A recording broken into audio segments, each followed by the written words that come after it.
What is up, everyone? Crunchy Frog here, and Season 1 of XDefiant is finally upon us. Today is July 1st, 2024, and as of tomorrow, July 2nd, we will be receiving the very first big seasonal update to XDefiant. So basically, since launch, we have been playing the preseason. So, basically just what was there at launch. Basically preparing to add in a bunch of new content for season one. Pretty much every update that's happened before now has just been balance changes, changing up things, really, changes that they could only make once the public at large got their hands on it, kind of to make it feel, a little better of a game overall. But this season one patch is obviously dedicated to finally adding content to the game and filling out the overall experience. Now, there are some, patch notes and updates and tweaks and nerfs and buffs and stuff like that that we will get into as well. But obviously, this is our big first expansion, so to speak, in the live service model for XDefiant. So today we're going to go over their patch notes blog post. I will be linking it down below in the description if you would like to read along at your leisure as well. I read through it. They're pretty brief, so I'll be able to cover everything in this video without droning on for too long. So if you like content like this, if you're enjoying XDefiant, make sure to leave a like on this video, and as always, subscribe if you would like to see more XDefiant and Call of Duty news, reviews, and other gameplay, commentaries and breakdown stuff like that. And as always, if you would like to support the channel monetarily, feel free to hit that join button to get exclusive perks for becoming a member to the channel. So with that all out of the way, let's just dive right into, I'm basically just going to read down through everything that I'm seeing here on their patch notes. Again, it'll be linked below in the description if you would like to pull it up on your end as I go through this video. So the first thing they go over is the gameplay. The first bullet point is they changed the expiration timing of activated boosters so that their lifespan counts down only during match time. Pretty much when you're actually playing rather than all the time. So that's a huge one, and it's one that we've been asking COD to do for the last couple of years. And I really feel that XDefiant, really listened to the community and found a way to get a leg up on COD by making this pretty simple change, right? The way that XP boosters worked before in both XDefiant and Call of Duty is, if you had like a 40-minute, double XP token, you would use that and it would just immediately start counting down. So, all the time spent in lobbies, or if you backed out of the lobby and you were changing up your class, or, equipping a cosmetic or doing anything, waiting for your friends to join the lobby, that all counted as time, which, if you ask me, is super bogus, a way to just kind of rob the players of some of their XP, to limit the amount of double XP time you actually get. And then, even when you're in game, obviously that counter's always going, but you lose, I would venture to say, probably a good 25% of the time that you invested in each of those tokens, just from being in menus, other things happening, the post, credit scene after the game ends, the loading in screen, all of that, especially in XDefiant, where the load in screen, you sit there for, 20 seconds while everyone picks their operator and stuff. And with COD, the abysmal matchmaking time while it finds somebody that's of your skill level. So you lost a lot of the double XP time that sometimes you paid good money for, whether it be, through bundles or whatever.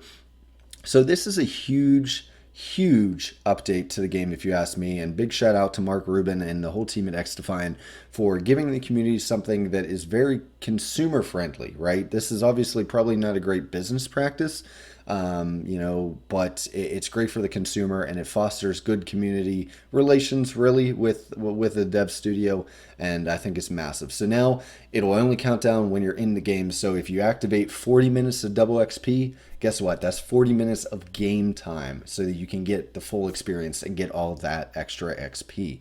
Now, the second bullet point, they've also lowered the XP threshold for each Battle Pass tier to give Battle Pass progression a little more pep. So I even mentioned it in my review. I've heard it in countless other reviews and tweets and stuff like that since then. Everyone has been not that pleased with the Battle Pass XP rate. Getting to the next level of the Battle Pass feels like it takes forever sometimes. Obviously, activating double XP kind of makes it feel a little more realistic, I think. So they haven't said exactly how much they've lowered the XP threshold. I don't know if it's by a marginal factor or not, but anything is an improvement to make sure that you progress through the Battle Pass a little bit quicker. Everybody has lives, everybody has jobs. Not everyone can, play the game 12 hours a day just to get to the max Battle Pass level by the end of the season, stuff like that, especially with it being summer and, some people being on vacation and stuff like that. That's a very welcome community focused change again. They've done very well so far listening to the community and putting, stuff in place that may not be best for the business, but is best for the community or the community rather, and the players at large. So the next up, again, tuning XP and everything, they've taken away the MVP and victory rewards at the end of games from 2,000 down to 1,000 XP, which I'm not too happy about, but they also reduced the draw XP. So if you got just a draw, it went from 1,000 XP down to 500. However, they have boosted the completion reward from 2,000 to 4,000 to hopefully encourage players to stay in matches.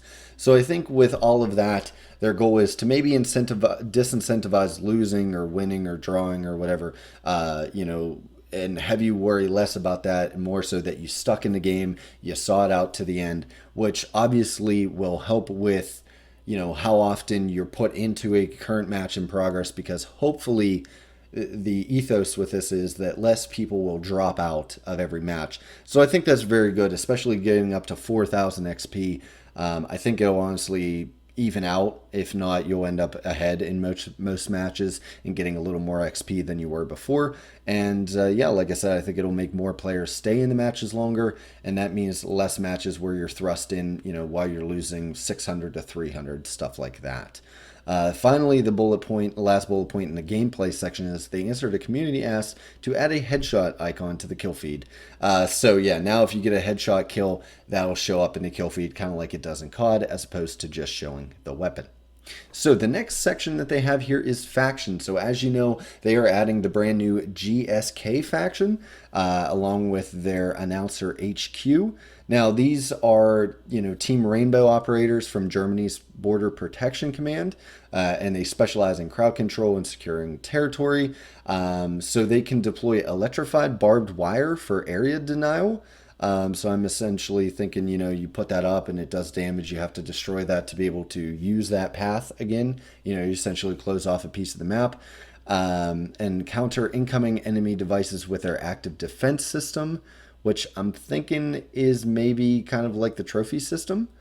I'm not too sure. And dazzle multiple foes with flash charges mounted on their G52 Tactical Shield Ultra.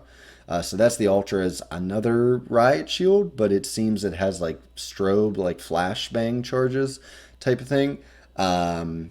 And so that's the new faction. Obviously, they're kind of like riot gear operated, like oriented. That's kind of their theme. And they are from Rainbow Six. I'm assuming from Rainbow Six Siege.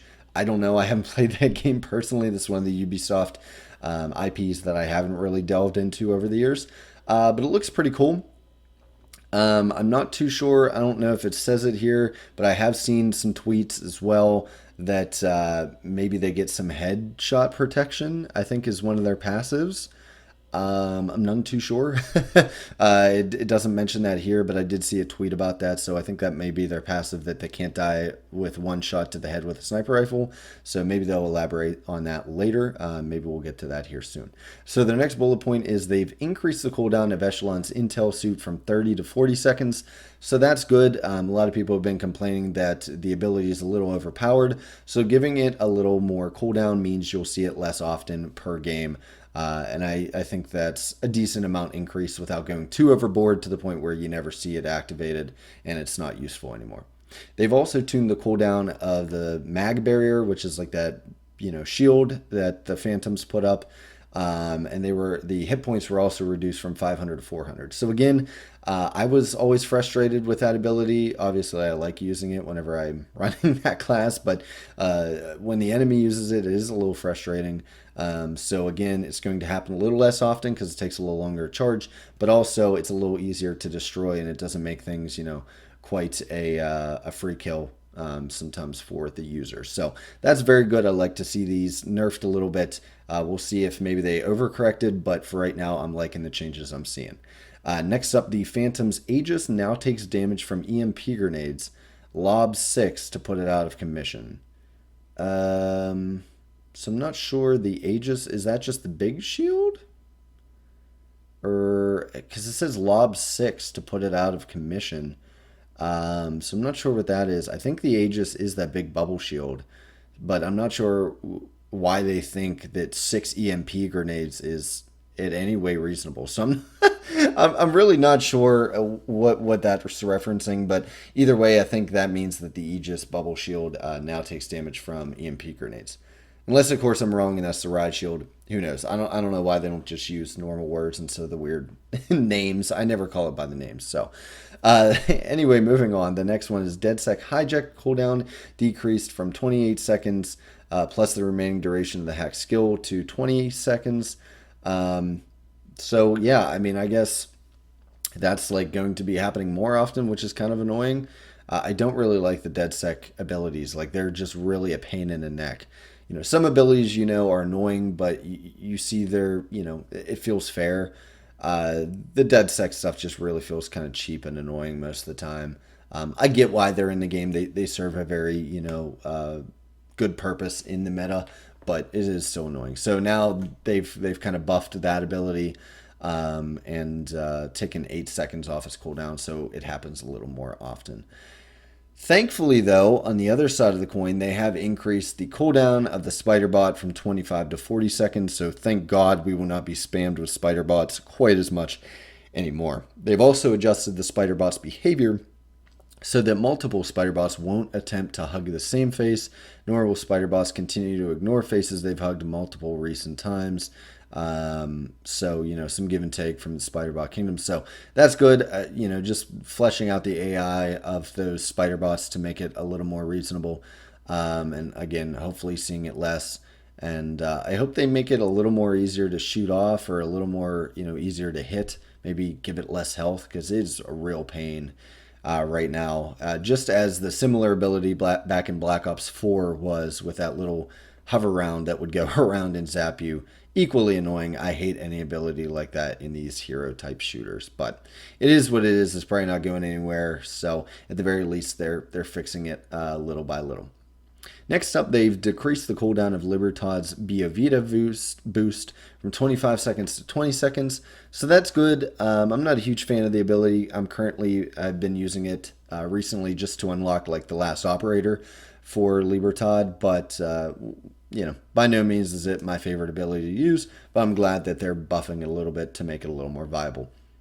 And then finally, they say that they fixed Libertad's Medico Supremo so it'll no longer disappear after the deploying player respawns as a different faction. So I guess that's more of a bug fix than anything. But yeah, I guess if you were to spawn in as a different faction, it would remove that ultimate. That no longer happens. So in terms of maps, obviously they're going to be adding maps kind of sprinkled throughout the season. I think we get one map per month in the season. And the first one up is Clubhouse, which they describe as a 2-story hangout popular with international operators, ideal for firefights in the short to mid-range, home to game modes Domination, Occupy, Hotshot, and CTF, which we will get to here next, actually. So that is our first map, Clubhouse. If I can try to find a picture of it, I'll have it up on screen as I talked about it. But looking forward to getting another map and kind of, fleshing out a lot more content to play and make the current maps feel a little less stale over time.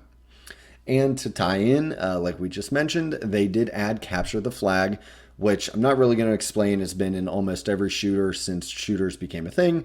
You capture the flag exactly as it says. You take the enemy's flag back to your base, blah, blah, blah. So yeah, I'm not too much of a fan of this game mode. It's kind of fun to play if you have like a full team in your party, or at least, 3 or 4 buddies playing together. Playing with randoms is a little frustrating, but it was never one of my favorite modes. Maybe back in Halo, I enjoyed it a little bit more, but I'm glad to see them actually adding more and more stuff because that was one of the complaints that the game mode portion was a little bare bones. So they've added team deathmatch in the last couple of weeks. Now they've added capture the flag. So that's great to see. And I think they're adding search and destroy at some point soon as well. It doesn't mention it in his blog post, but I do know that they've been talking about it. Next up, we have they talk about weapons essentially. The first bullet point says they've improved the hit flinch penalty incurred when being shot with a sniper rifle. So basically, just tuning that flinch for snipers. And I'm not going to go over like the exact numbers or anything, but basically they were saying they want to prevent instances where the camera would move off the target with the first hit and then snap back on the target with a second. It kind of cancels itself out. And they wanted to improve the experience for players sensitive to wild camera movements. So yeah, the speed of the camera transition has been increased 25%. The camera will now always kick upward rather than up or down at random. So a little more reliable, a little easier to counter in my opinion, but probably for the best. And then the amount it'll kick left or right has been increased. So yeah, it sounds like by 3 times actually. So it sounds like they're really, really upping the flinch on snipers. Um, Maybe even to the point of making them unusable. I'm not sure. You got to kind of ride that sweet spot whenever you're talking about flinch, especially with snipers, where other players have a chance in the gunfight. Make it random enough that snipers can't just absorb bullets and still gun you down without a problem. But you don't want to make it so crazy that if the other player just manages to nick you with a bullet, there's no way that you're ever going to kill them. And it seems like they're starting to kind of inch towards the latter. So I'll have to play it and get my exact thoughts. But at the very least, they do recognize that at launch, snipers were a problem. And they're trying to make the wrongs right here. Next up, speaking of sniper rifles, they have added the L115 sniper rifle. And they say it's not quite as heavy as the TAC-50 and has a little faster handling, although it deals slightly less damage and is not as effective at penetrating cover. So seems like a nice middle ground between the Type 44, which is like the kind of like Car 98 type weapon, and then the TAC-50, which is obviously the big, heavy, 50 caliber. So this is a nice bolt action rifle nestled right in the middle there.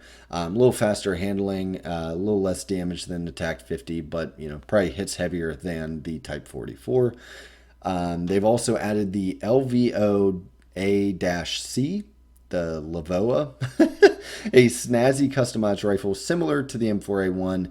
They said it has a much faster rate of fire than the M4A1, but comes a little more recoil and a little less range. Also has slightly longer reload and equip time. So it sounds like another sniper or another assault rifle added in with much higher fire rate. So that'll be cool to use. And yeah, so that adds another assault rifle to the mix as well. And then they've also added the sawed-off secondary weapon. It's a close-range version of the double-barreled shotgun and packs a big boom for its size. And it says, imagine carrying a primary weapon in your secondary slot. So yeah, as you know, shotguns are a primary weapon currently, but they are adding a sawed-off version or variant of the double-barreled that we see in countless shooters, but they've added it now to the secondary slot. So theoretically, obviously, I expect this to be much weaker than the double-barreled shotgun. They're not going to go Modern Warfare 2 levels here where you have a primary in your secondary slot, but it sounds like now you'll have the option instead of just pistols or whatever, you'll now be able to equip the shotgun, and I think that'll be cool. I'll probably add that to some of my classes. And see, if it's fun to use. I definitely like the idea, though, of, putting a less powerful shotgun in that secondary range. I've liked it back in Modern Warfare 2 and some of the other COD games have done it, so I'm pretty hyped to see it in this game as well. Next up, they've added new mastery skins. Titanium Violet unlocked at weapon level 300 Titanium Azure unlocked at 350, and Titanium Prisma unlocked at 400. So if you guys watch my most recent video, shameless plug, go check it out, where I gave basically more ideas for how to improve the game, this was one of the biggest things that I hit on.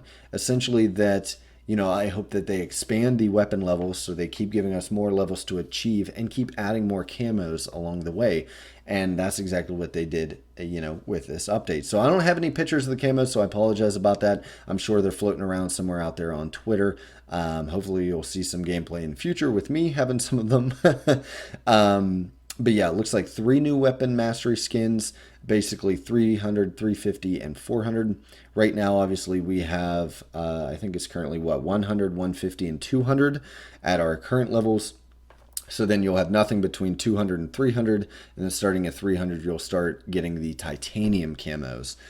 So once again, that's Titanium Violet at 300, Titanium Azure at 350, and Titanium Prisma at 400. And I think one of those was leaked. I don't know if that was the Prisma one. Again, I don't have pictures to see, but I know one of those was leaked ahead of time. So that's pretty cool.